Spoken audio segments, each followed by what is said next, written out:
today. So I'm Adriana Zito-Livingston. I work for the Nature Conservancy in New Jersey, but I'm here as the lead organizer of the Beneficial Use Learning Network. That's an informal community of practice with an organizing committee with members from state agencies, U.S. Fish and Wildlife Service, universities, and NGOs, all around the topic of using dredge material to restore salt marshes and coastal habitats. So since we kicked off this multidisciplinary learning exchange effort last October, it's been a year. Some of you have ridden along the whole time. Some of you are fairly new. So it's really exciting that this informal community of practice has grown significantly in the geography we serve and in our membership.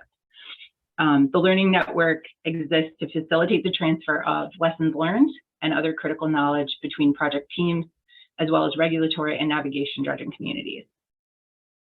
One of this group's strengths is that we intentionally include researchers, regulators, engineers, restoration practitioners, and the navigation industry, so that we can focus together on developing beneficial use techniques and strong, successful projects.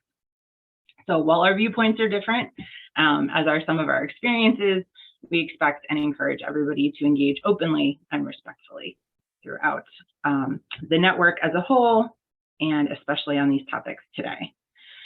So welcome to the Beneficial Use Learning Network's webinar on selecting and justifying projects. So today's topics are selecting sites and justifying projects. They're big and they're complex. So we could actually have a focus of a week-long consortium. We don't have a week today, we just have a Friday afternoon, but we're still hoping to make a strong start on this topic. So there's really two goals of today's webinar. The first is to demonstrate how data have been and could be used to develop restoration projects based on project or organization goals. And the second goal is to share challenges and example solutions related to project justification, which is the purpose and the need of these different projects. And that's been a continual challenge, a sticking point, and comes up frequently in conversations around beneficial use. So not just the Learning Network here, but other regional efforts. And we make sure that everybody's awake this Friday afternoon. And to keep me on my toes, we're actually going to kick off with a Mentimeter poll. So those of you that hopefully Mentimeter is a relatively user-friendly, link-based app. So I'm going to go ahead and post the link in the chat and then share my screen.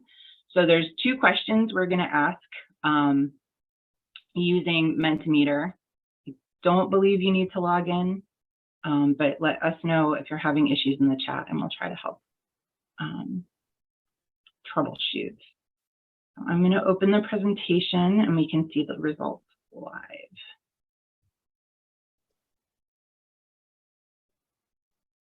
Well, if I share my screen.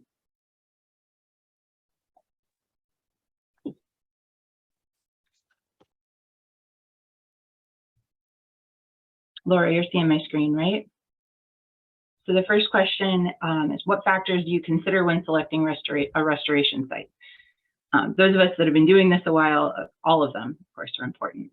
But we're asking you then to rank the following factors in order of importance.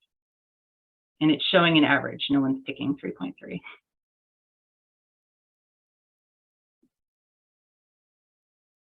And give me a number of responses.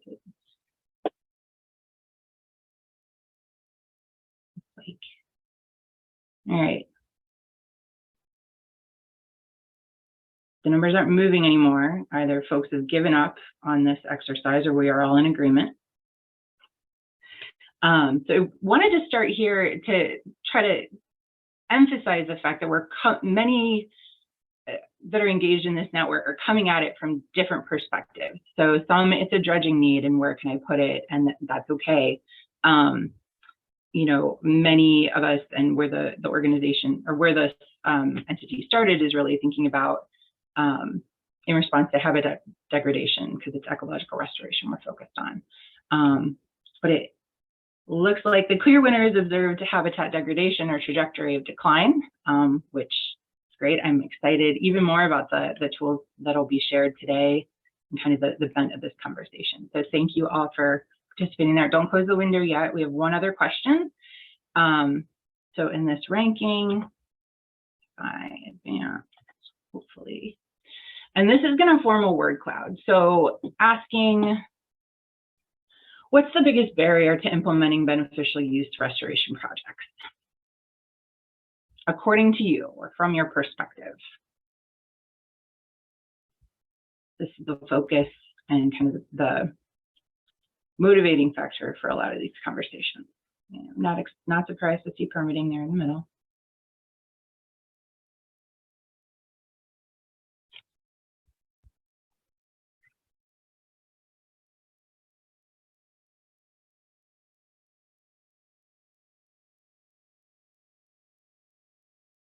And one of the reasons we're airing this is not to point fingers. You know, again, we want to engage respectfully. That, you know, these are problems or challenges we're all facing together.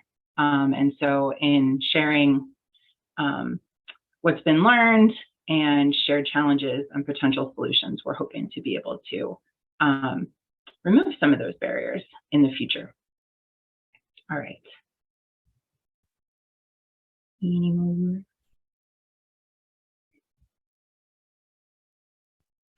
Okay, I'm going to stop sharing and get on with our program. Thank you guys for participating. I'm glad that you're awake now. Hopefully you'll be awake later for Jamboard. No.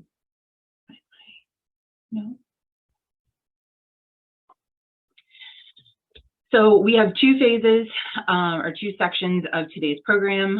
Our presenters today are going to share existing efforts and tools to provide examples of how tools and available data can help with site selection and project development. So every project's origin story is a little different, and we know that. We've heard several examples in our previous restoration retrospective webinars. Some of those themes include determining need, suitability relative to your goals, and a wide variety of feasibility constraints. So we're not going to focus as much on feasibility today, aside from things like material availability and seeing some tools that can help inform in that aspect. So we'll allow time for audience questions about the different tools, but feel free to enter your questions as we go in the chat. So you can enter questions overall or for presenters as they occur to you. And so we acknowledge that we're sharing a few tools today. So there are many, many more tools that are available for support, especially for a variety of project goals. So this isn't meant to be a who's who of all the tools that are out there. We know that there are a variety of tools that are available for project justification and site selection.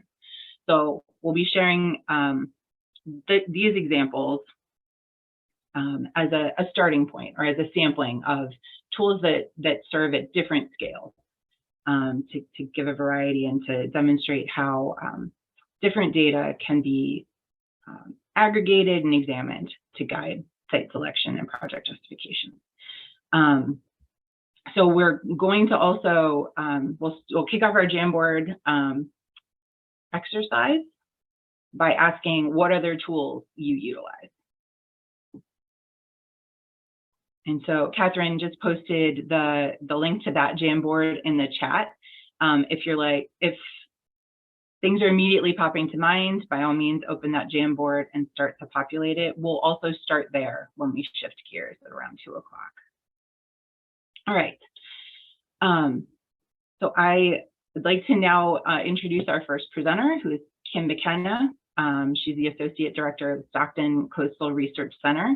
Kim and her colleague, Alex Ferens, have been working collaboratively with the Nature Conservancy in New Jersey to contextualize discussions about beneficial use for marsh restoration in New Jersey. So we're also just beginning to dig into the results. So for today, Kim is going to share the data sets and the methods used as an example of a large-scale, top-down site selection process.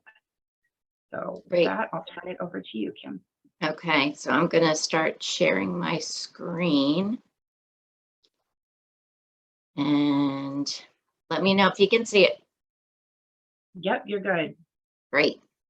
Well, thanks everybody. As Adriana noted, I'm Kim McKenna from the Coastal Research Center at Stockton, and Adriana and Alex and I have been working on a project together that compares coastal wetlands vulnerabilities with potential sediment availability. So this is a GIS-based desktop analysis, and what I'm going to share with you today are our general procedures that we use to come up with this analysis and give you some preliminary results. So let's see. Ta-da, yay, good. The goals of the project were to compare the number of acres of salt marsh in need. And this is based on a couple of data sets, the unvegetated, vegetated ratio, data sets from the USGS, the SHARP data sets, and then compare that with future risk of losses of marshes due to sea level rise.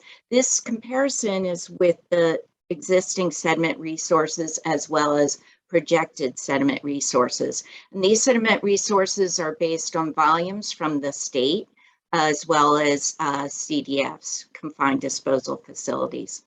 Our study focuses on tidal salt marshes only. As I mentioned, we use state information, so it's the state DOT channels and CDFs. Our area of study is the New Jersey Atlantic coast, the coastal zone. So that's the back bays from Sandy Hook to Cape May. And generally, we're looking at platform and edge restoration. So, and of course, we're using existing data sets to do this desktop analysis. So this is potential workflow of the geospatial workflow. The data sets that we included here were the land use land cover, existing land use land cover from the state, NJGIN, dredge material placement sites, the CDFs, as well as the state channel information, the USGS unvegetated to vegetated ratio, the salt marsh habitat and avian research program, that's the SHARP data set. So that gives us the different zonations of the habitats of the marshes. And then the projected future losses are from the Rutgers data set and the Duke sea level data sets. So what we did was we combined all the information in watersheds. So these are the Huck 11 watersheds, which is another way to group information, and I'll show you a map of those Huck 11 watersheds. But this is how, after doing the analysis, we came up with information on acreage losses, acreage near ditched marshes, acreage with no ditching at all. So all these spreadsheets were done per watershed. So how we started with determining our restoration need was looking at ditched marshes as well as natural marshes. And we compared the two data sets. On the left here, this figure is the SHARP data set. So you can see the SHARP data set are divided into different zonations: high marsh, low marsh, mud flats, pools of pans, and open water. On the right are the unvegetated to vegetated ratio levels from the USGS data set. So the reds have higher vulnerability here. So we compared those two marshes, and we were looking at thresholds specifically of the low marshes. And each of the unvegetated vegetated ratios were modified based on those low marsh specifics. We also included marsh historic wetland loss, and that's at the marsh edges. So these slides here, we looked at potential sediment volumes, source sediment volumes, and this is based on state channels. If you look here in the left figure, the greens are the state channels, the pinks are the CDFs. So we were able to get capture the information from those as far as sediment volumes available. And then to the right, these two figures on the right, the left one is the Rutgers Marsh Retreat at 1 foot sea level rise, and on the right are the Duke Marsh Retreat at sea level rise. So these two were combined together to look at marsh changes with under 1 foot scenarios and 2 foot scenarios. So the sediment source, the information, how we approached that information was the DOT, New Jersey DOT provided channel volume locations as well as their forecasted volumes to 2050. And then we also received volumes in the CDFs, the available CDFs. Now these are giving us we're assuming big assumptions that all the sediment is suitable for restoration. So that would be marsh platform restoration or marsh edge restoration, and that all sediment is available for restoration. If you look at the figure on the left, the orangey areas are the historical losses. That's comparing the 1977 shoreline with the 2015 shoreline and the losses there. The reds are the state channels, and the blues, which are pretty difficult to see here, are the CDFs. So I mentioned earlier, we did this by Huck watershed approach. So this is Huck 11. These are polygons that are available from the state, but we were able to capture all the marshes within that Huck watershed and give us, that way we could assess within the watershed as well as we could compare to other watersheds. To the right here, we did a little analysis of the tidal ranges because our tidal ranges are so different from north to south. So that had to be also included in the analysis. So calculating restoration potential or need, we focused solely on the platform restoration as well as edge restoration. Based on some work that Adriana and other folks have done in the state of New Jersey, there was an estimate for 1 inch of placement over 1 acre of platform restoration was 157 cubic yards of sediment. And so we used that to go quantify it under different scenarios if we used a 1/2 foot of placement versus a 1 foot of placement of material onto the marshes. Also, we tried to quantify what we needed for edge restoration. And this is only an estimate. This over 2,600 cubic yards of material per acre is an estimate. And we're looking into other studies right now, marsh edge studies that will help us modify this number because right now it might feel that it might be a little bit too much, but this, as I said, this is a work in progress. So that's why you see this big preliminary across the top here. The results we're still working out a lot of the kinks. But what I wanted to show you was give you an example of one area and what we've calculated from pulling all these data sets together. So if you look at the figure on the left, the blue represents this area. So you can see the marsh edge loss here. You can see some of the pinks from the sea level rise scenario, but you'll see that in the next slide or so. And then this area here is highlighted here. The yellows are the UVVR combined with sharp data set analysis to look at marsh vulnerabilities. And then the pinks are the historic losses here. But this way, we could go by single Huck watershed. In this case, it's Manahawkin, Upper Little Egg Harbor tributary area, and gives us a rough estimate for the total restorable areas. Next is combining the future losses using 1 foot and 2 foot sea level rise scenarios based on the Duke data sets and the Rutgers data sets. To the left show you that same Huck watershed with the pinks being the 1 foot sea level rise and then the reds being the 2 foot sea level rise, and those marshes that are vulnerable to loss under those two sea level rise scenarios. Next is the estimated available sediment, and this is from the current NJDOT channels, as well as looking at future restoration of using material from those channels. Here on the left are the red are the channels. This one doesn't have CDFs, but we would have the combined disposal facilities also located within that HUC watershed.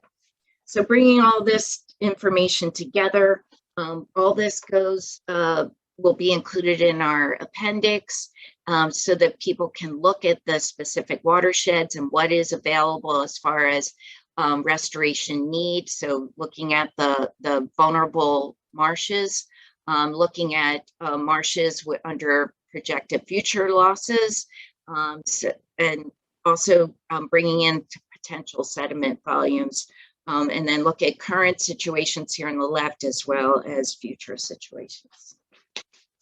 So all this goes into one big spreadsheet where we can compare all the watersheds together. Right now, we've kind of finished up all the maps and all the spreadsheets with still have to make changes with respect to the marsh edge restoration amounts. And then we're going to be working with Adriana to produce a white paper to share all of our results with everyone.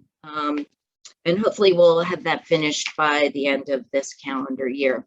So questions that we want to address in this is, where does marsh need exceed dredging need, and by how much? And then on the flip side, where does dredging need exceed restoration need?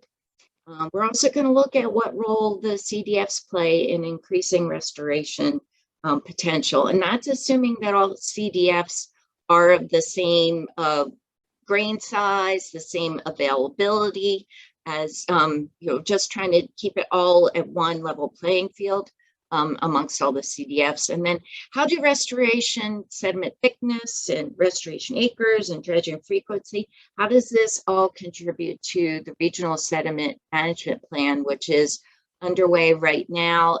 It is sponsored by the New Jersey DOT and involves many on this call here, many stakeholders, as well as a steering committee to come up with potential restoration for that portion of the coast, so the Atlantic coastal zone. So with that, I am going to, I think that is it. Yep. So I'm going to stop sharing and either take questions, and Adriana, you can also hop in and answer some of the questions too. So thanks. Sure. Yeah, let's do like 5 minutes on questions, if there are any that pop up. Really. So I see, did you go ahead? I see from Wenley, did we consider other habitat types, i.e. barriers? No, the focus was on the wetlands, and it's really due because of the SHARP data set was really detailed, so we could actually isolate the high marsh, the low marsh, the mud flats, and we could look at the changes using those sea level rise scenarios where we could go from marsh habitat to mud flat and open water. So no, we did not look at the barriers. Great. So I see the next question from Danielle is, can you guys describe how you see this work supporting advancing on the ground restoration, and what work groups are working towards restoration, or groups that are working on restoration goals? I have such big dreams for this analysis, Danielle. Thanks for that question. I think it's important to have that context of, this was the first time this is the first look in New Jersey. This is course, this is back of the envelope, this is aspirational. What's, best case scenario, and then we drill it down to reality. I think the most near-term application, my dogs have very strong opinions about this, sorry. The most near-term application is through the context of the regional sediment management planning effort. So really looking at which watersheds are ripe for matching available sediment, at least on this surface level, this coarse look, helping that narrow our focus from the entire Atlantic coast of New Jersey and restoration practitioners in that space down to specific watersheds, and really being able to highlight and focus efforts, not excluding the other areas, but when looking at a regional approach and where that might be most beneficial, letting this take us from that, 10,000 foot level down to a finer scale. And it's a little bit like how we tried to plan these presentations, right? Start really broad and what available data are next. So Liz, we're so grateful for the SHARP data set. It's so valuable, and it's one that I'm going to make sure is on the Jamboard because I think it's really, really valuable information. So Kim, I know I stole all of your thunder there, but I'm going to transition to Bill since Danielle. So more to come, I think, Danielle, on how else it can be used, but it was kind of hatched for this initial purpose, and we think it has wide applications beyond that. Not perfect, not prescriptive. I think the maps actually say not to be used in site selection specifically, but in cooperation with other efforts and other tools, some of which we'll share today. It certainly has a lot of power. We're hoping it can also motivate the conversation about regional restoration and the benefits of matching restoration and dredging operations from getting policy support and financial support in the state. That's another aspiration for an audience for that report. Thank you. All right, no, thank you, Kim. I really, really appreciate it. We're excited to get that report out. I was intentionally off camera when Kim gave that due date, but we are trying to be presenting some of these results by the end of the year, and the report will be available early next year.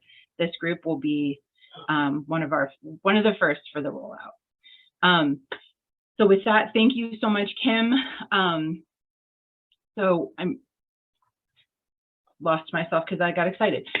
So our next speaker is my colleague, Bill Shadle, the Coastal Project Manager at the Nature Conservancy in New Jersey. He's going to present the Bay Island Restoration Planner Tool, which was created in collaboration with Stockton CRC and a host of amazing partners, who I'm sure Bill has their logos early in his presentation. We're all part of the regional planning effort that is the Bay Islands Initiative here in New Jersey. So Bill, over to you.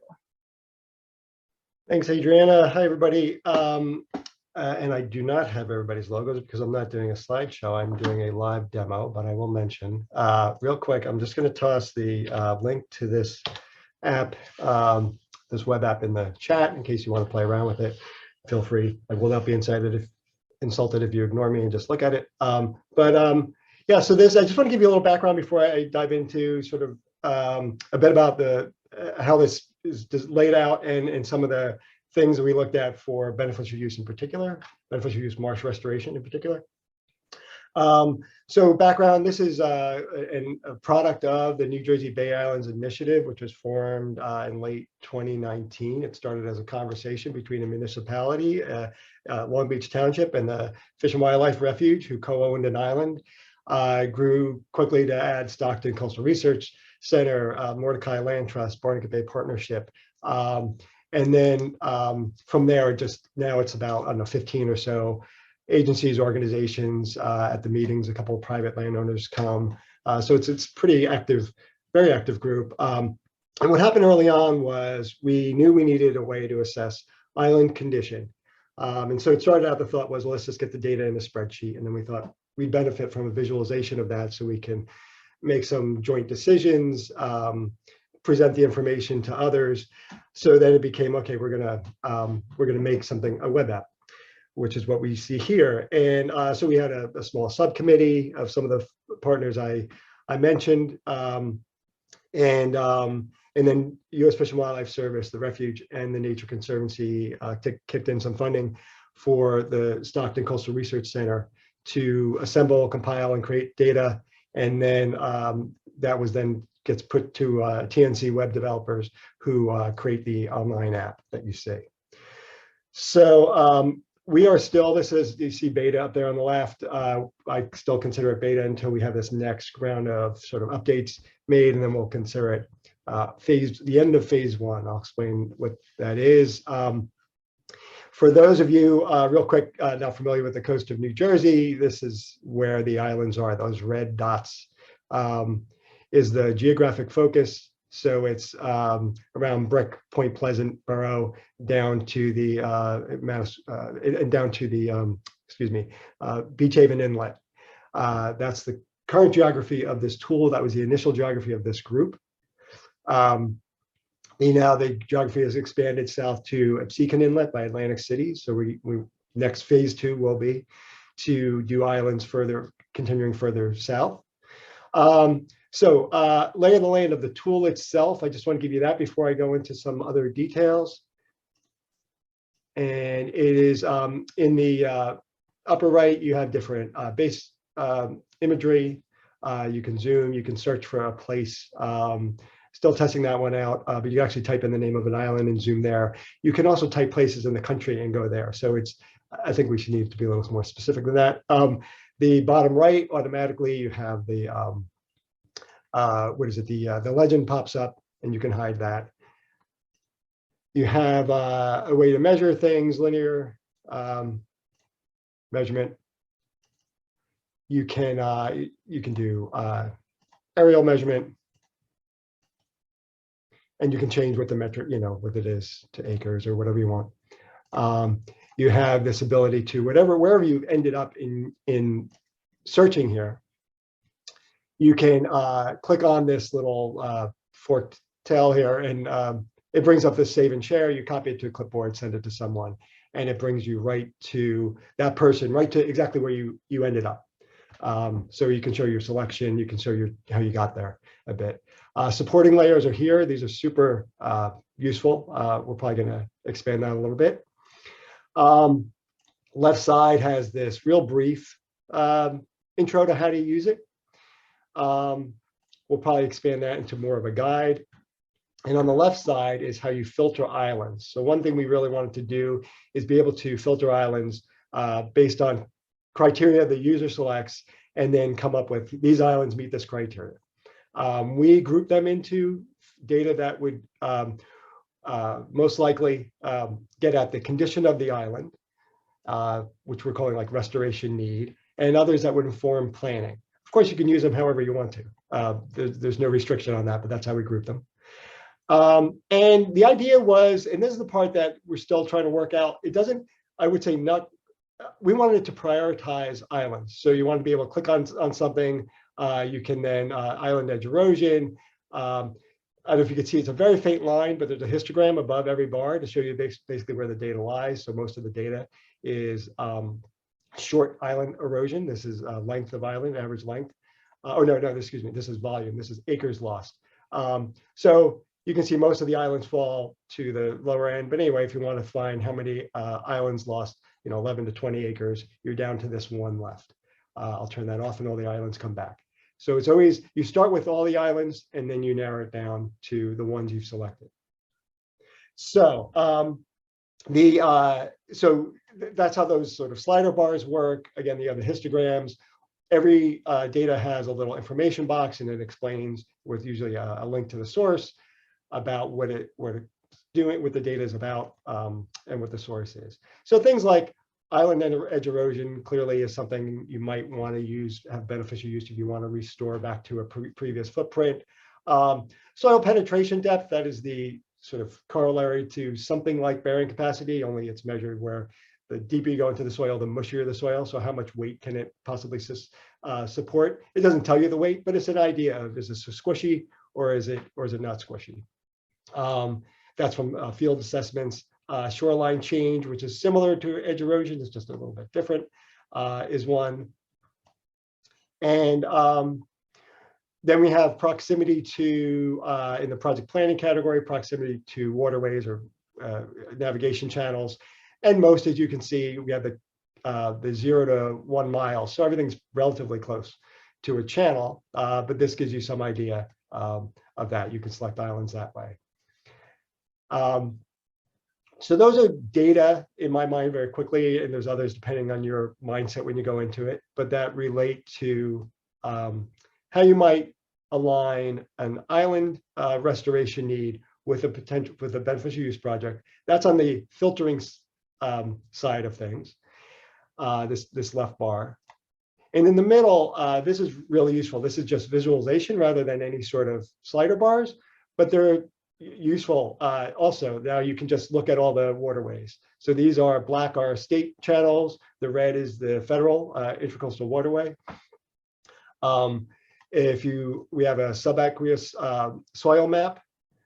So that gets at, I'll just zoom in here at this island, and you're thinking, okay, well, actually this one's blank. We're trying to find out why that's blank. But in any case, say you have your waterway going through, and this channel here needs dredging. Okay, it tells me it's sand down to 13 inches. Okay, that gives me some idea what the source might be. Again, all this stuff has to be verified in the field, but it gives you some idea. And then you're like, okay, it's, how far from, you can measure how far it is from the island, how far that would be. This is quite close.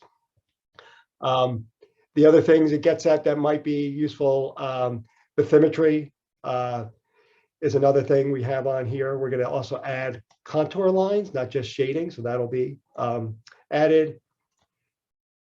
The other we have is tidal marsh vegetation classification, which can be useful. That's actually USGS data.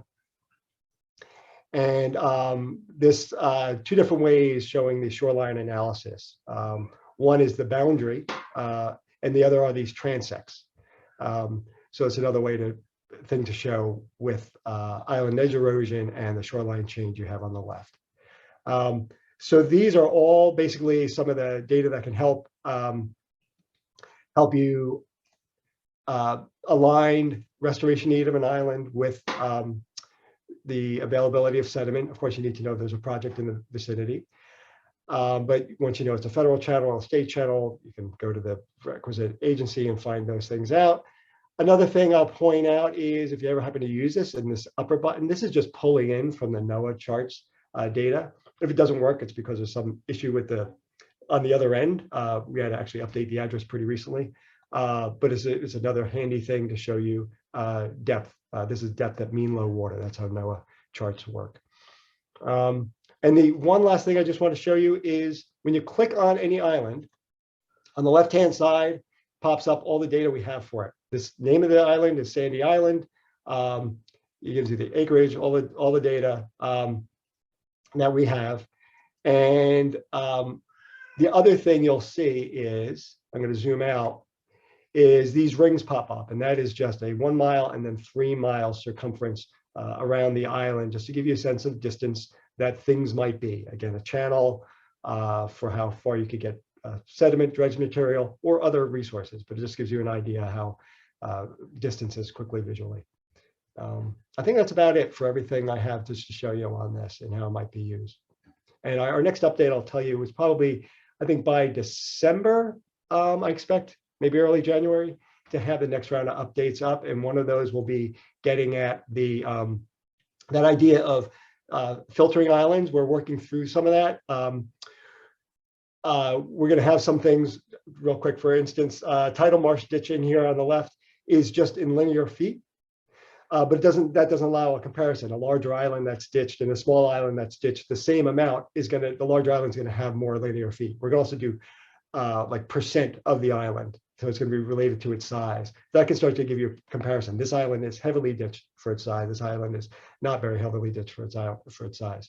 So those are the kinds of things we're going to be adding to this in this next update.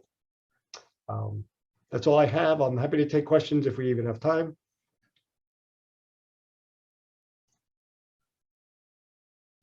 Well, I'm going to actually hold questions just so I make sure we get Josh on screen for us today. So just one moment.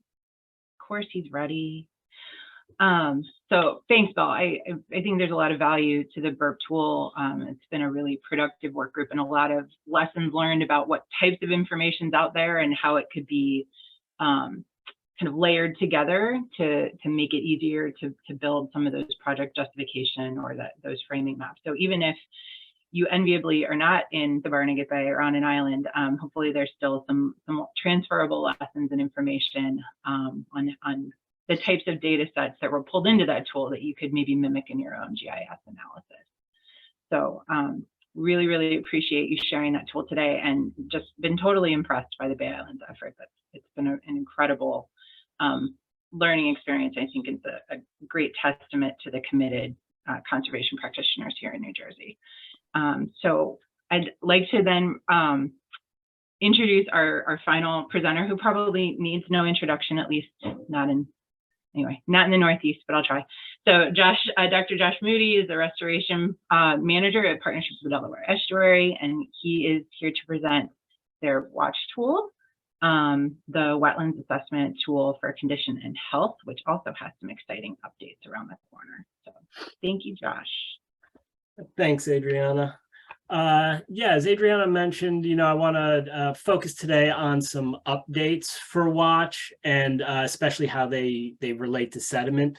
So I think most of you have been on some of our webinars or part of some of the tech committees as we've been developing this. But for those of you to whom it's new, the goal of Watch is really to help users ID site-specific deficiencies in salt marsh function and attribute-specific vulnerabilities. So even if you're familiar with, salt marsh evaluation, the framework from Watch can help to organize the data and the results and to help you kind of communicate those findings to others, whether they might be for grant applications, for permit applications, or just for site prioritization and need assessment. So, if you want to boil it down, the question Watch asks is, what's the problem?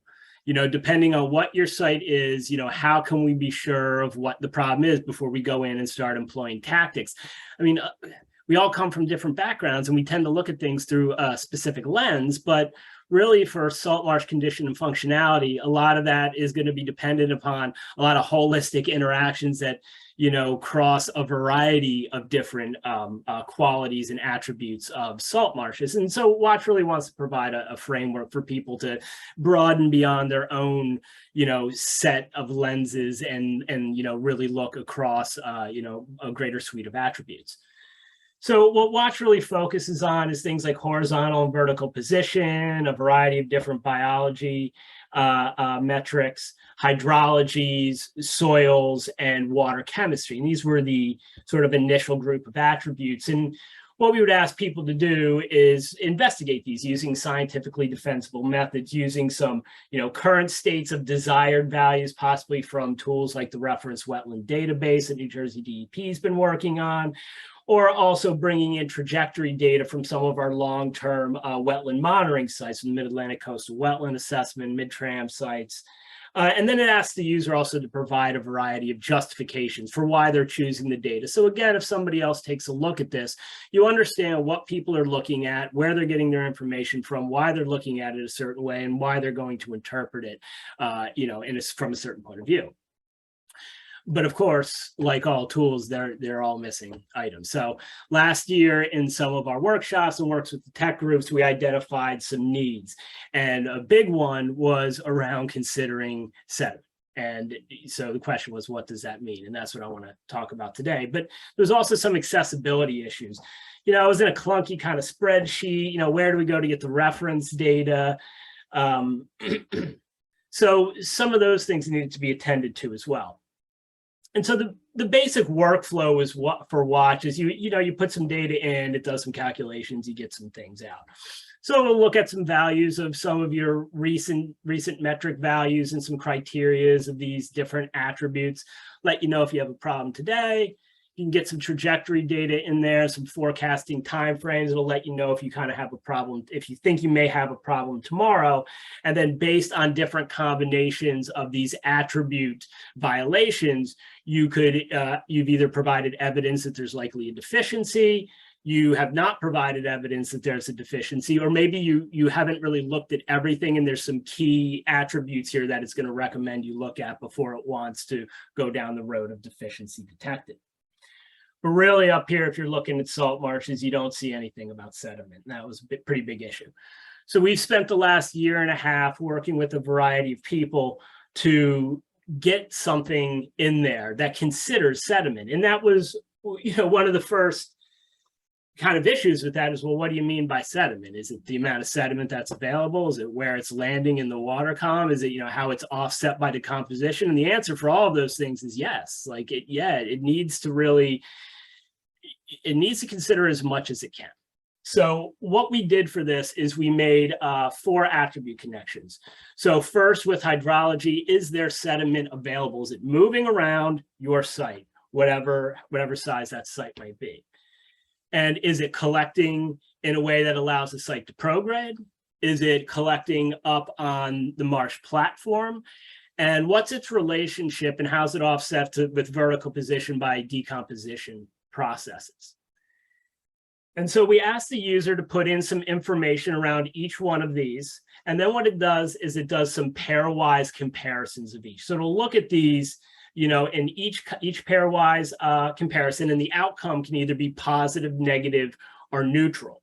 And so this is an example of one of the working tables that we had put together for this. So it'll look at a relationship it'll call accumulation, and that's looking at its vertical and horizontal sediment accumulation metrics. And so depending on what you get for those, maybe it is you're getting a lot of sediment down in the low marsh area and very little up in a high marsh area. Well, a consideration there might be that the building is going to be concentrated in the low marsh. Accumulation resilience is going to be looking at the availability and the decomposition together.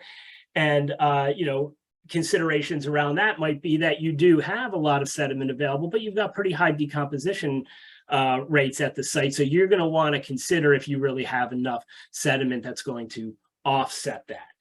And, when I talk about considerations, this is what I mean. This is how it sort of changed the workflow. So from the initial watch workflow, it works the same for horizontal, vertical, biology, and hydrology. You're going to look and see if there's a problem today and if there's a problem tomorrow. But a lot of these issues around sediment, around soil condition and water chemistry, they're not really things that a person can necessarily change. They're conditions and qualities that a site exists within. They're larger. They're not going to be necessarily attended to, although you can try to trap some sediment with different restoration tactics. But what we want to do with these now, the soil condition, water chemistry, and sediment, is provide considerations for people. When you look at the deficiency status of your site in the context of its positioning, its biology, and hydrology, what are some things that you need to consider? So you'll get a table of considerations around sediment, taking into account the horizontal, vertical position, decomposition states, as well as the sediment availability. Now, I should definitely say that you do not have to fill out every single attribute to get Watch to run, but of course, like all models, you get out what you put in. So the more that you can put in there, the better the outcomes can be. And I'll touch on how people get some of this reference data in just a second. So considerations around sediment is something new that is in there. The second update has to do with data translation. Some people are used to looking at tables, and some people are used to looking at figures and words like accumulation. They understand what that means, but not everybody.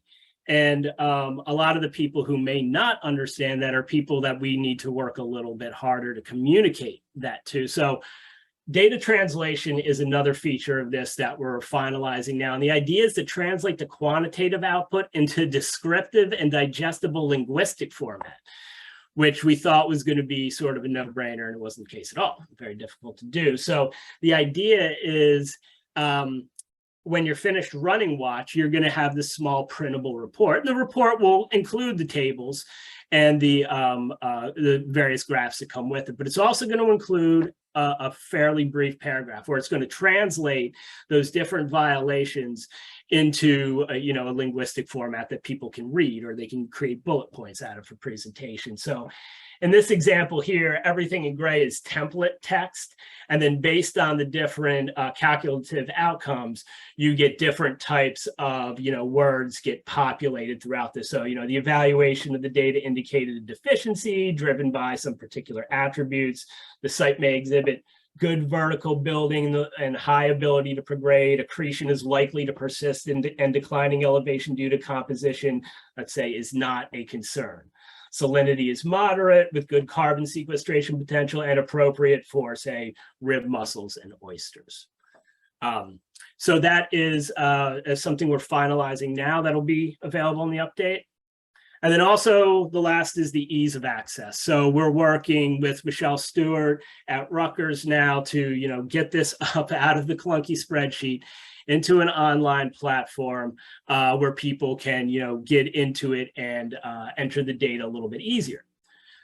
We're also working to link it to a mapper platform where some of that MAQUA reference data would be available. You could think about a map that has flags on it where the different long-term monitoring stations are, and you can click on those and pull some of that trajectory data in that you can then immediately populate watch with. That'll be probably the last piece to come together.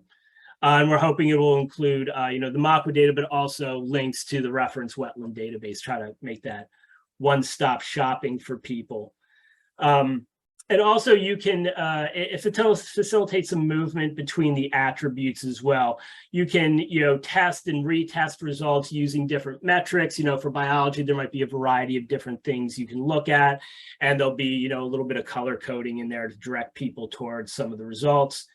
And again, there'll be that printable output, the graphs, the table, and the text that, we're hoping to put into a format that's fairly easy to insert into proposals, permit applications, or reports.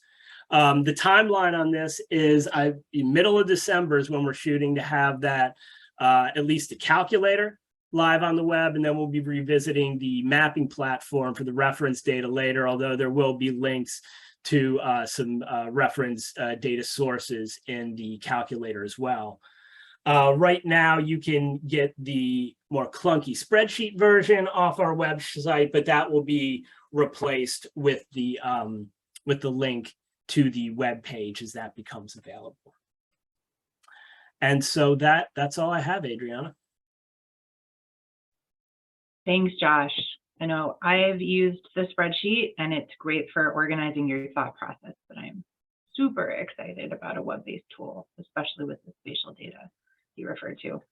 And those sediment considerations, I think it's been a hard nut to crack. We know it matters, but not in what ways. So it's great to have that out there and accessible to a wider variety of folks, and get people thinking along those lines. It'll certainly, it plays into restoration success. All right, I am going to ask Kim and Bill to come back on and have some audience questions. If folks have questions for our presenters about their tools or about how, about their process, about, how did you pick your data, those kinds of things, now is the time. You can use the raise hand feature and we'll call you to off mute, or you can type in the chat. All right, so I have a question. Let's see.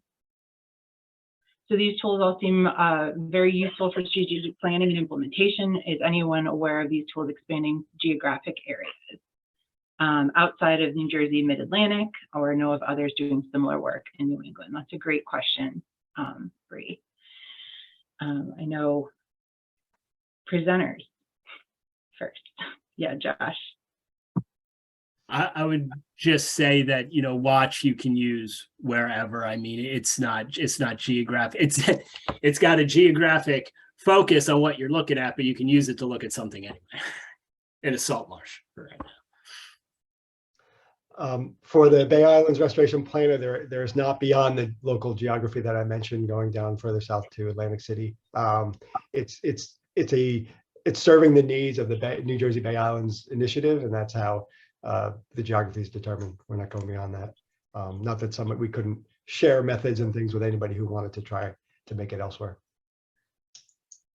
Great, thanks, Bill. Wenli, I saw your hand earlier. Did you resend your hand?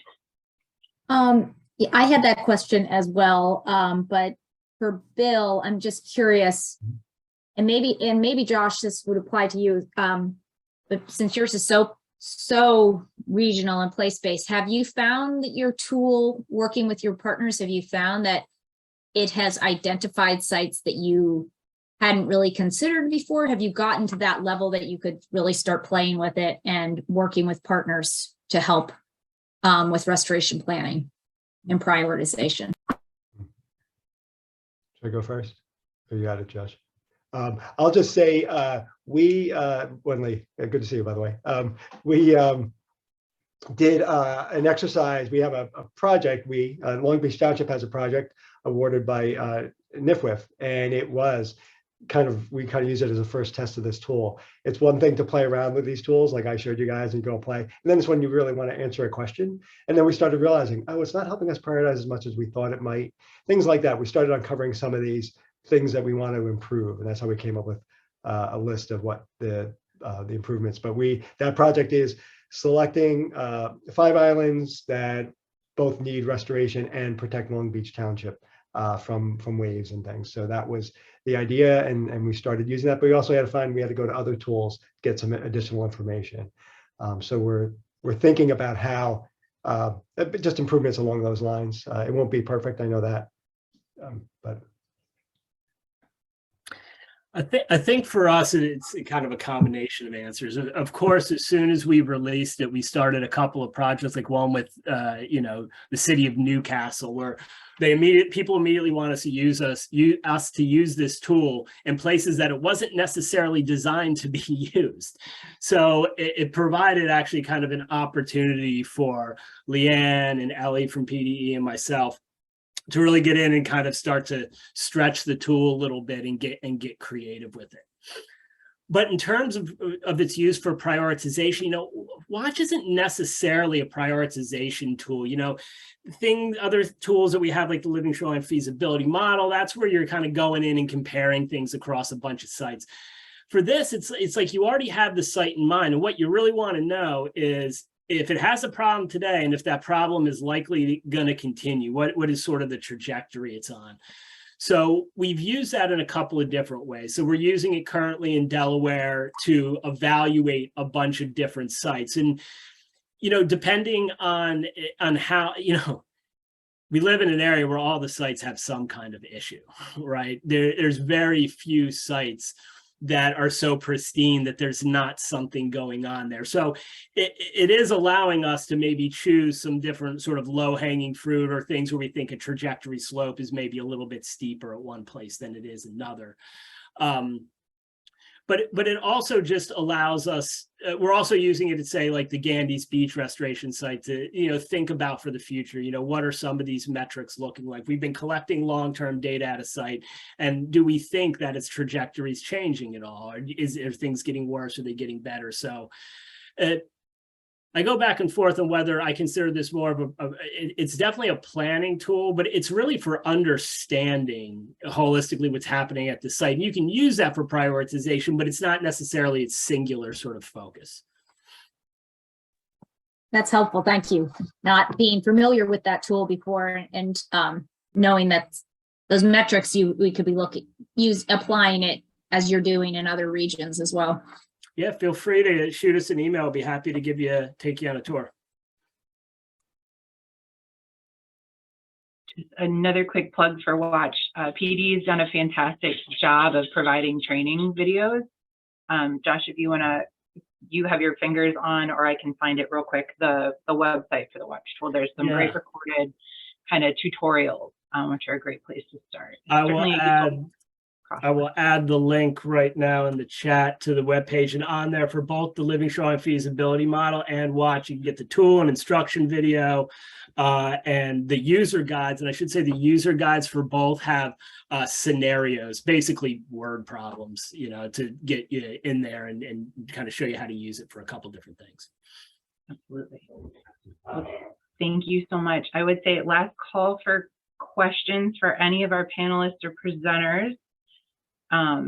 One of the reasons Watch went last is because it kind of touches on the project justification, what do your data say you should do, and how does that translate potentially into the purpose and need? How could that support not only your project planning but your project justification piece in an organized way that's easy to follow.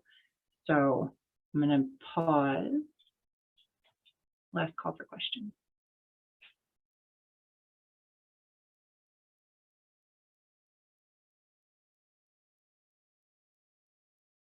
hearing or seeing none.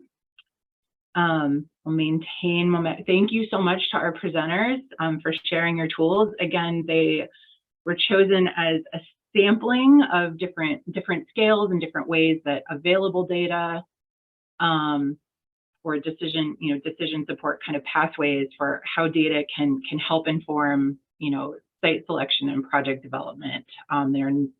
They're fantastic tools. I'm biased, of course, as a New Jersey person, but I hope that they also kind of helped others in our geography and in the network think about kind of how what data might be available in your region to be able to pull some of those similar analyses together. And definitely stay tuned. We'll be communicating out updates and resource materials as they're generated. So thank you to our presenters for being here and setting the stage. And then it's on me to transition us. So we are at the point where those of you that still have the Jamboard link, bravo to you. If not, Catherine has just posted it back into the chat. So we're going to shift gears a little bit to talk through wrap up tools. I think if there's other tools, let me ramble less and lead more. 1 second. I'm going to open it myself. So we're going to spend the remaining hour that we have together crowdsourcing a little bit. So you can tell we've got this lens on New Jersey and Delaware. It's the origins of this working group, and certainly a place I feel privileged to get to work. But there's a lot more geographic interest range and set of needs. And so rather than bring the usual suspects together to talk about site selection, it seemed like a good opportunity to have some anonymity and kind of crowdsource a little bit what issues folks are still having, what successful examples may be out there, and take the pulse of the group on this issue a little bit. So I'm going to share my screen and then the Jamboard. Laura, can you see my screen? Yes. Right. And I was going to say, anyone willing to take pity on me in this moment? Okay. So I'm not going to spend a ton of time on this initial tools and data sets. This we'll certainly share. You're welcome to save this link, and I'll circulate it in the post materials for folks to have as a resource. We'll be synthesizing this information. But as I said, this was a smattering of tools that are available. I'll certainly be circulating links to those tools that were shared in the chat. But we wanted to create to both acknowledge that there's other tools out there that can also support site selection and other data sets. And so I wanted to ask the group and kind of to orient us to Jamboard a little bit before we dive in deeper let me see my people again. To crowdsource what data sets, not just what are all the data sets or tools that you've heard of, but for those that have developed projects, especially beneficial use projects, what tools and data sets are you using so that we can kind of take the universe of possibilities and be able to share, if somebody says, hey, I'm struggling with my permit application, or hey, I don't even know where to work, I want to do edge restoration. As we create resources and memorialize learning, this information can help us kind of direct people. I think as a restoration practitioner myself, the number of tools out there is amazing and overwhelming all at the same time. And so as we think about sharing out best practices, project development framework, recommendations, call it what we will, as fuzzy as it will be in the near term, we can give a nod to existing tools. So not looking to publicly shame anyone, but raise your hand if you would like a Jamboard tutorial. No shame, happy to do it, but also happy to skip it.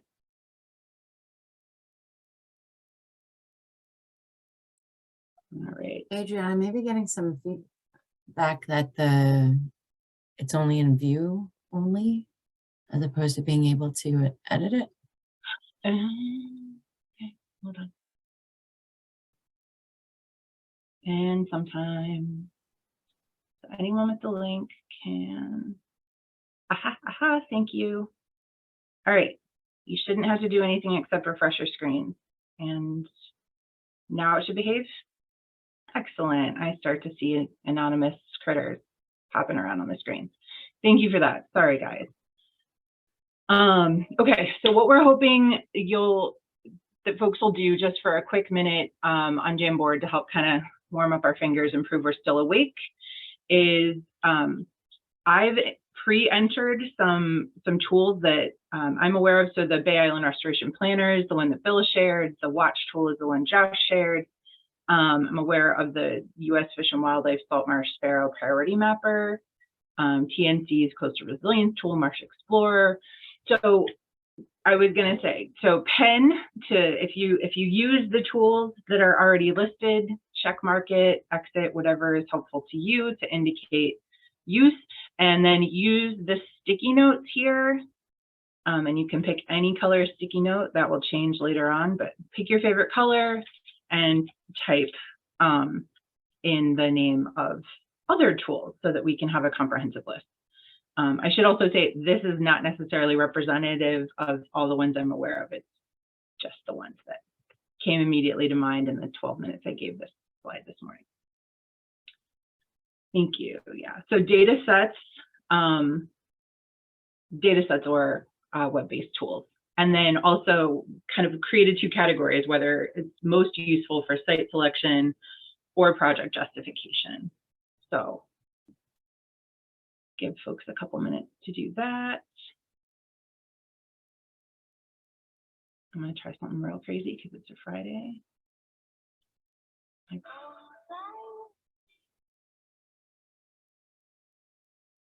Nobody heard that, right? Correct. Correct. Okay, I'm going to stop sharing and then see if I can share again with sound as folks are working.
Okay, so I've demonstrated that it is Friday afternoon, and despite my best efforts to give you working music, I only distracted myself for 10 minutes. But you're doing a fantastic job of entering all of this information on the Jamboard. I think this is fantastic. So folks can continue to build this out, but I want to move us forward so that we have a chance to get into the meat of the issue a little bit more. But this is a fantastic resource. Well done all. Okay, so move to the next slide, which you can do up here at the tippy top. And so I think the important context with, what are you trying to do and what are you justifying and how do you select your sites is it all comes down to what are your goals. I don't think that's a surprise to anybody, any of our participants, but I do want to just get a smattering of what kinds of goals are out there for our learning network, for the individuals on this call. Again, just to try to get us in the headspace and give me a sense, selfishly, as the variety that we're dealing with. So again, you can use the sticky notes, pick your color. If you don't have a particular project in mind and you aren't currently working on one, I included this image as in no way a judgment of this site, but as exactly what we're not supposed to do as restoration practitioners. Where else would you want to look on this site? What kinds of goals might be possible for a restoration site like this? Pretend you're a wildlife management area manager, and this is an aerial image.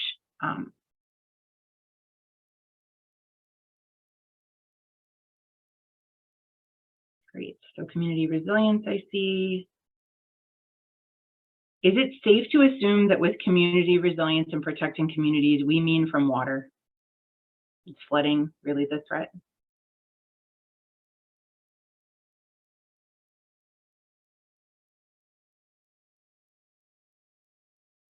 Somebody move my picture.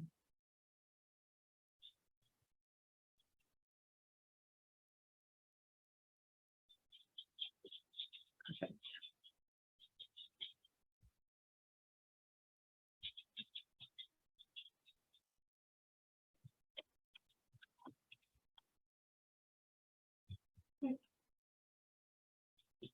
I think another valid goal we've heard, maybe not representing anybody today, but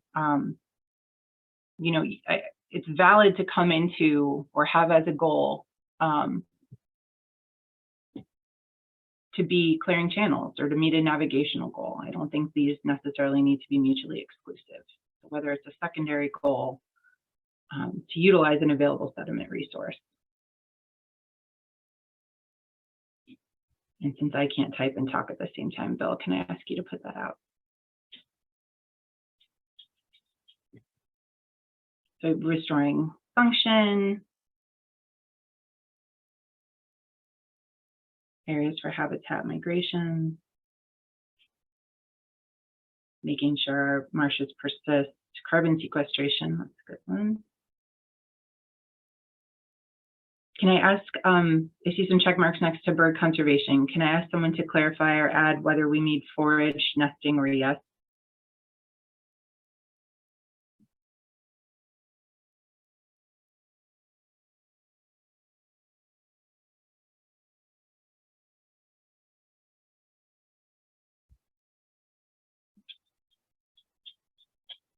It's really great.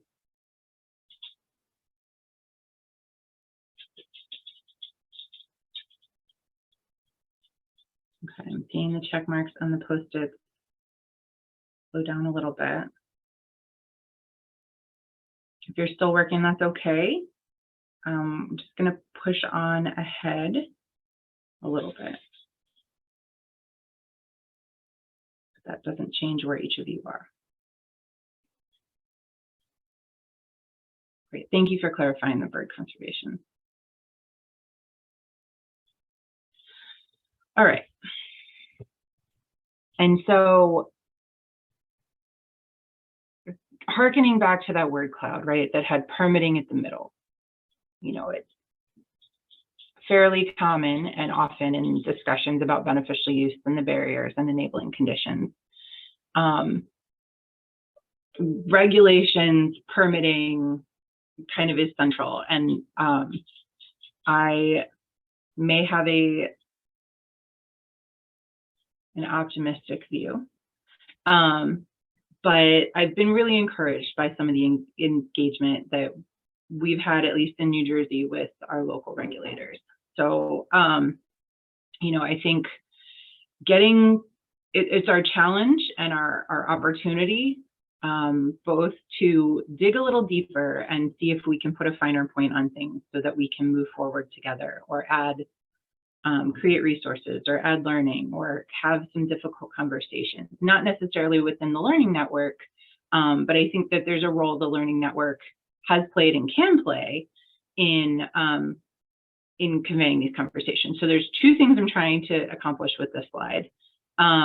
One is to share, so we've had restoration retrospectives within the context of several projects that have been shared, where we had project teams and project reviewers kind of all in the same room and on a panel. So that, and some of the other working groups we've had here in the region. So there's three things that stick in my mind. I'm sure there's things that stick in others, and I want to encourage folks to share openly through this slide and use your Post-it. So it's helpful to know the sector that a comment is coming from, or an addition is coming from. So I've created some color coding on the side. There's no value judgment associated with the color coding. It's just sometimes it's easier to keep things in your head. Well, it's easier for me to keep things in my head. So when filling out this slide, so wanting to share some of the feedback we've heard from regulators that have engaged in the network before are, you know, asking what support we have for the intervention we plan to help accomplish our goals. So a stated project goal, you know, a nice clear goal statement. What support is there? That's the burden in the permit applicant, or the burden on the permit applicant. We've also heard, you know, even if dredging need is a catalyst for the project, the need to make an ecological case.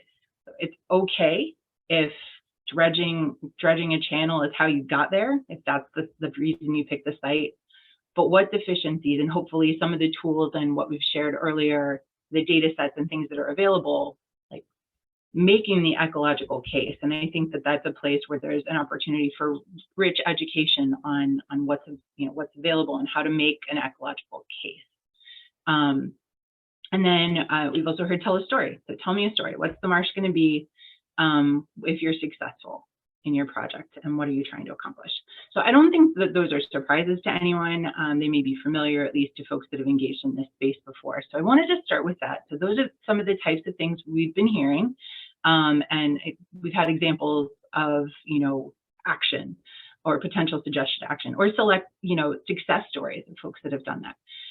So I wanted to start with, and I'll preview both slides. So please use to the best of your ability, and feel free to message me privately on the chat if you want to know where you fit. There is the other label. So regulators to use pink, restoration practitioners, the people that lead projects or plan projects, would be green. If you come from the navigation side, please use blue. If you're a researcher, so you provide monitoring support or baseline data collection, those kinds of things, or other research questions or entry points, you would use orange, and then yellow will be for other.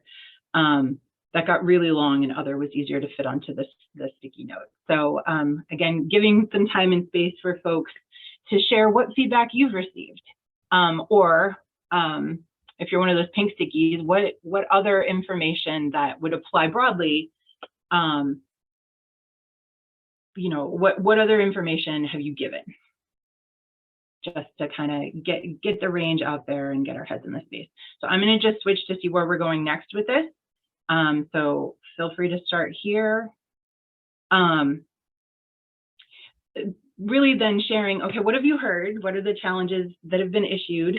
And then, you know, what's working? What worked well for you? Well, you received that piece of feedback. How were you able to meet that need, or where are those continual sticking points? Again, we're not looking to name names or even organizations at this point. I can see this informing a future panel you know, where we can really have a productive discussion. And this is not to indicate in any way that our regulators have not been open in these discussions, because they truly have. And I'm very, very excited to have folks kind of in that bent here today as well. So on this last, or the second to last slide, we're looking for project justification tactics. You know, what have you been able to utilize for your purpose in these statements, and where, you know, where did it not quite land right? And again, you can give examples from either side of the aisle there, or any of the different industries. Additional to that, actually, we'll start there. You guys can go nuts on your stickies with the feedback slide. Give you a little bit of time to work through feedback, and then we'll go into what's working and what hasn't.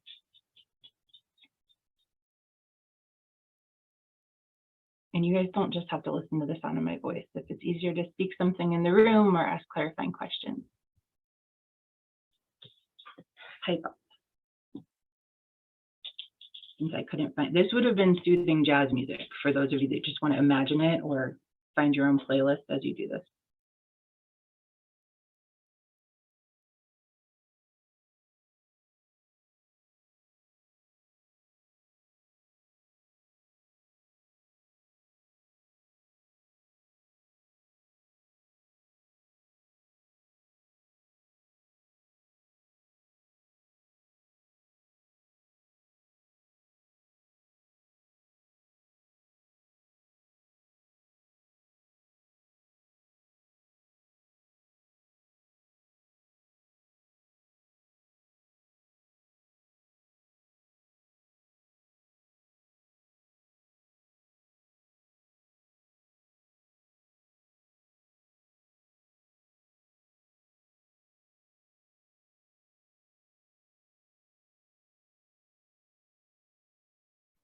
These are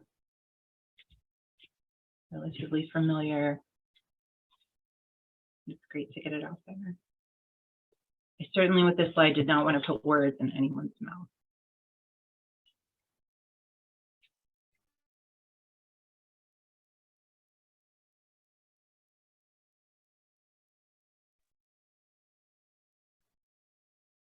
So I am just going to cue in really quick, if you guys can see my cursor on this, demonstrate marshes degraded and dredge material and beneficial use will solve the problem. I think that that is a real opportunity for the shared learning that we have been doing and can continue to do through this group, is providing those successful case studies and building, you know, making the case for specific restoration tactics. And that's where sharing, I think, project specific information and kind of amassing that can't hurt, for sure.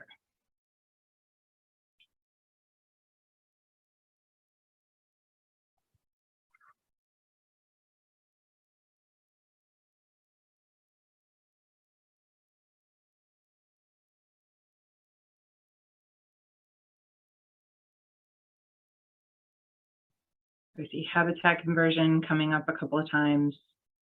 Is that the habitat conversion is a deal breaker? I know it's a sticky issue. I don't think it has to be a deal breaker, but it is definitely something that comes up. And then with education and site visits and involvement in the design process, I think you can address those concerns. Great, thanks, Wenli. Appreciate that. I'm going to move my slide forward because I think that really does key in on this last question. So, so looking at, you know, examples, I see some folks are already working here, which is great. What's working and what's not working. Kind of originally that was pitfalls on this that slide. It felt too judgy to say pitfalls, you know, kind of what's gone wrong. But I think, Wenli, your comment is really at this bottom question, right? So which beneficial use project types are more challenging to submit, or for us to, you know, for restoration practitioners to justify and require some extra concern or justification on the part of the permit reviewers. So I think those habitat conversion, do you mean all habitat conversion? I'd be interested to know here. So you see my example, right? Projects resulting from conversion of low marsh to high marsh is one that I know I've heard a lot. But I think this was a spot where if there's certain project types that folks are really banging their heads against on either side, again, from any angle, it would be great to, I know making broad statements is one of the challenges of taking this topic and charging into it so openly.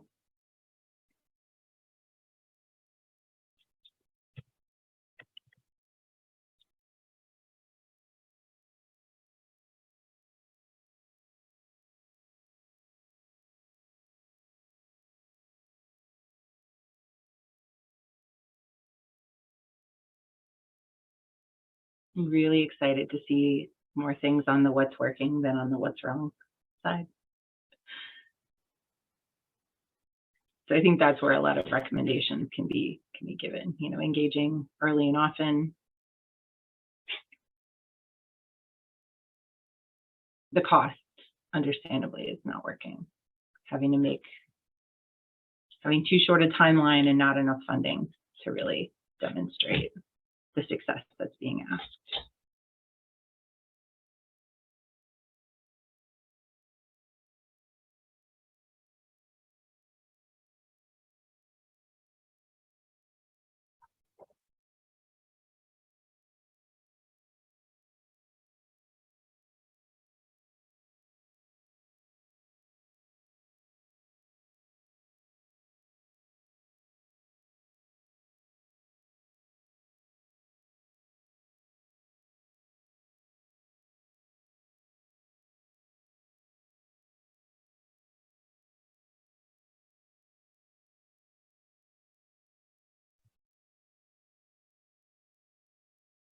So can I ask if there's any surprises for anybody that wants to speak up on this? Maybe my fellow organizing committee members.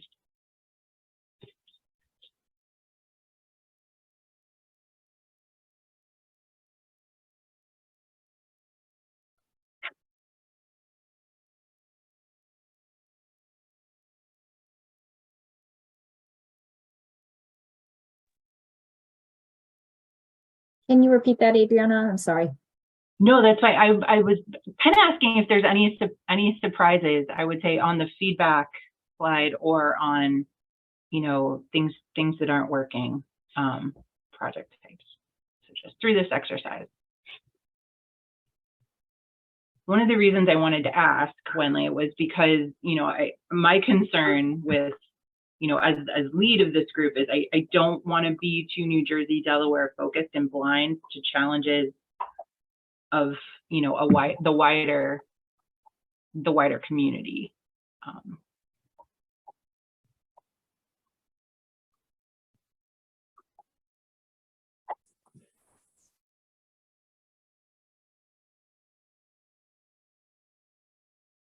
Oh, somebody just put it up. I was just going to say, we've had challenges in Connecticut where it's any sort of conversion. So it's mudflat conversion that we're trying to restore back to marsh, and now it's considered shorebird habitat.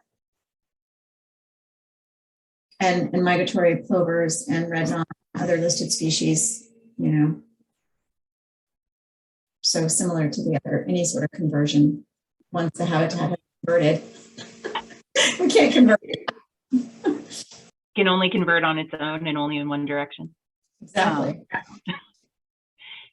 I thank you for sharing that, Suzanne. It's helpful perspective to know. And I think an opportunity to have the wider geography, right? If there's examples of how to do that calculus in other places, or just having more conversations around that topic. I know that there are conversations happening at most of the agencies that I work with about how to navigate those kinds of things. I will say for myself too, I can only properly speak for myself. in these spaces, what makes sense, and I think Josh hinted at this, is a complex series of habitats. And so justifying the scope of your project with multiple features. Sometimes one feature holds you up and you have to drop it off. For instance, at the Avalon project, so the shoreline was a challenge, and so we went forth with the platform restoration without it. And I think hopefully, as we're having these conversations and engaging more richly, to do what makes sense, at least from the ecological standpoint, and make the ecological case, that we can create a way to mimic nature and retain or recreate habitat diversity in some of these places that have become a little monoculture because of the climate impacts and other stressors. Okay. This has been really rich too. Thanks, guys.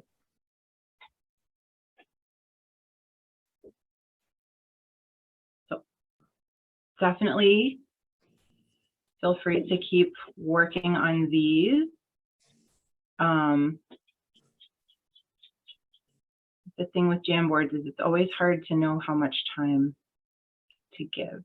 These will stay open kind of throughout, but I'm just going to create a little bit of space before I move to my next and final frame.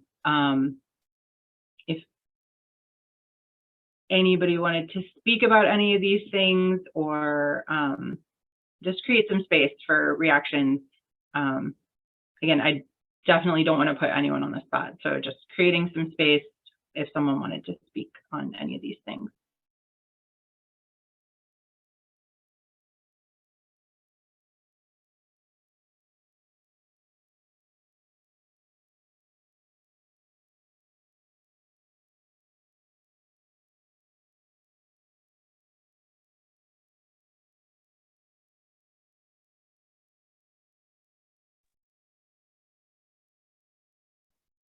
I had a facilitator on a recent training tell us how okay he was with silence. Trying to channel him, but I'm failing. All right. Energy's waning. We are late on a Friday. I think the final topic I wanted to broach, I really appreciate everyone sharing openly the project justification, the feedback. I think it helps for us to widen our gaze a little bit every now and then as we think about how to continue delivering valuable learning and having value added. I know that there's a lot of conversations, a lot of movement, a lot of really positive energy around advancing beneficial use. And I know it varies region by region, but I think from my experience here in New Jersey, there's a lot of conversations happening, which is fantastic. And the good news is we don't have to go it alone. There are other working groups, there are other efforts, regional sediment management planning, and those kinds of things, and conversations that are happening. So I wanted to take the opportunity then, given the context of our conversation, and especially for folks that have engaged with us throughout, what can the Learning Network continue to do to help support the advancement of the practice and those of, build those enabling conditions and help more projects get on the ground to meet all of the goals that were listed. I've listed in white just the text box feature, some of the activities that we've discussed as an organizing committee, and some of them we're outright committing to and doing. So it's good to see some check marks next to those.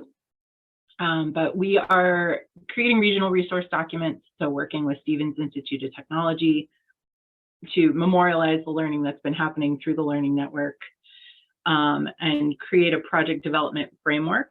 So again, we're not at that place where we could write a cookbook for beneficial use projects, but synthesizing case studies and shared learnings. And I think it falls into that considerations category that Josh identified on the watch tool. So the resource library is here for the webinars, but also looking to create some resource documents that can be hopefully utilized by our full membership and all the partners.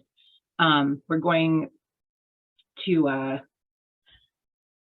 we've also been talking as an organizing committee, and it's still about the idea of providing training resources. So, you know, getting folks together that have done projects and synthesizing what we know so far and continuing to learn from projects as we go and as we develop projects and plan them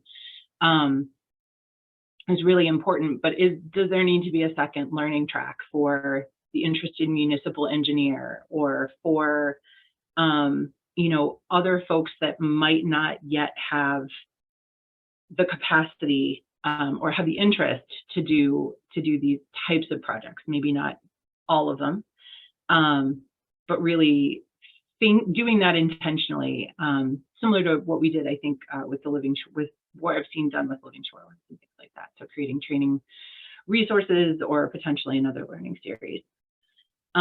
We are continuing our topic-specific panel discussions and presentations. So we'll be, we have topics solidified for November, December, and January.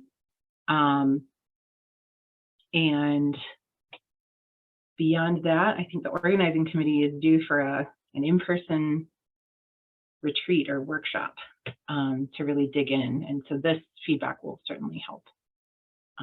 So I see a lot of votes also for continuing project-specific webinars and lessons learned.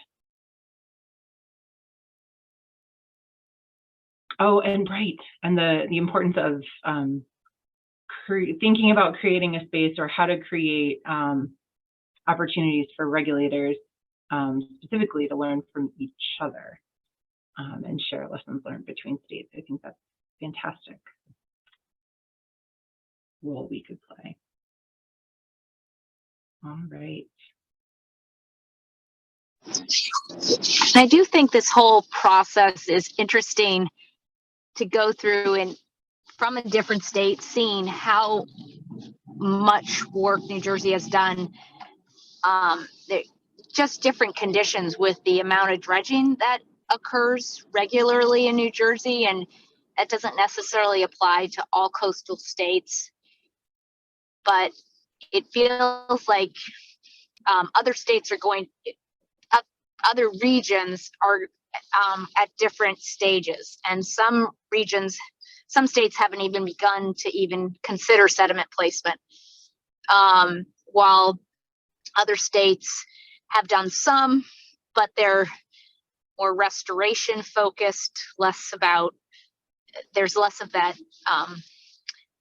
material that's available, and then trying to figure out where's a good the whole beneficial use side of things. We kind of came at it from more restoration as the primary goal versus beneficial use. So this learning exchange network, the core group, a lot of people are in the know, but I think from looking outside in, there's so many future opportunities in other states to continue to share these lessons learned. And maybe in 2 years, partners in Massachusetts might be interested in participating. I know I saw a name from one of my colleagues from Massachusetts on today, but introducing some of this work, and who knows, there might be some tailored workshops for different states that have some regulatory hurdles that other states don't have. Right. No, I think that's a great reminder, Wenli. We have the advantage of all the enabling conditions lining up right nicely. Sandy threw a lot of sediment in our channel.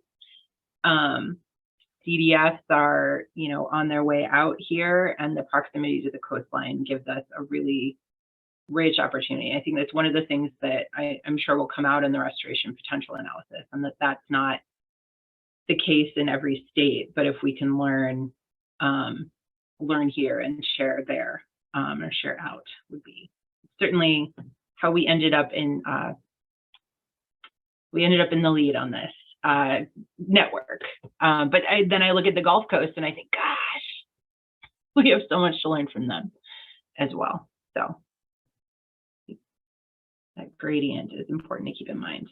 Well, I don't want to hold anyone too late on a Friday afternoon. So unless there's other urgent things that need to be said, I will close us out with a couple of what's coming next. I saw Catherine shared again the link to this webinar in the chat. I also will keep the Jamboard open. I'll do some screenshots. And the organizing committee will dig into this as we think about the future and the trajectory of the Learning Network and how we can continue to serve the greater good on this topic.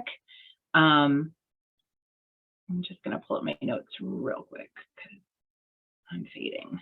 And if I'm fading, I'm sure you are all fading from hearing me.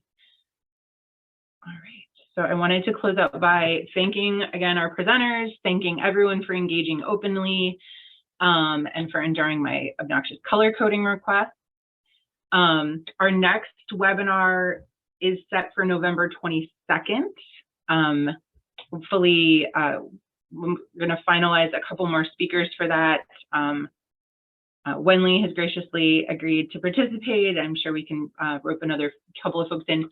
I'll take the moment to clarify. We talked about constructing adaptively earlier this month, and adaptive management has become kind of this catch-all term. So for this next webinar, we're going to be focusing on what happens when construction is done.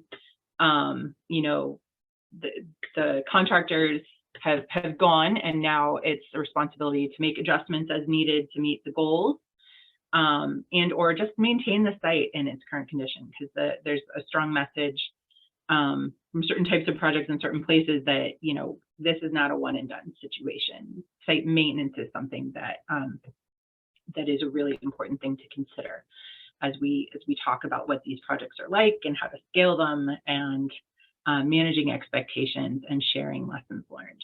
So that'll be our next webinar for this session. Then participants from the organizing committee, we're going to be sharing out at the Restore America's Estuaries Summit in New Orleans.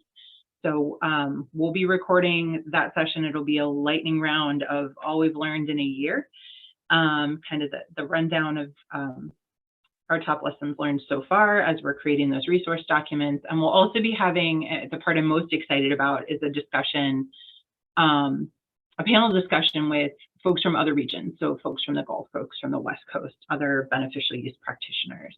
And so that will be our December. That's enough for December. And then in January, we haven't set a date yet, but really thinking about honing in on, we will be sharing out about monitoring and then restoration successes or success stories. So that one, you know, we're really excited to be able to share, and I see that meets some of the expressed needs here on the Jamboard. Oh, I could stop sharing because you guys see my notes, huh? Let's see. Okay. Yeah, and then so we have those two upcoming webinars. And then I can wish you all a fantastic weekend. Thank you so much for your attention and for continuing to engage on this topic. Hey, So Adriana. have a fantastic weekend. Adriana, do we have a time for Hello. the November 22nd one yet? Somebody asked in the chat. We usually try to do them at 1. I will make sure that the invitation is out next week. But thank you for asking. I don't want to put Wenli on the spot. All right. Thank you guys so much. Have a good one. Thank you. Thank you.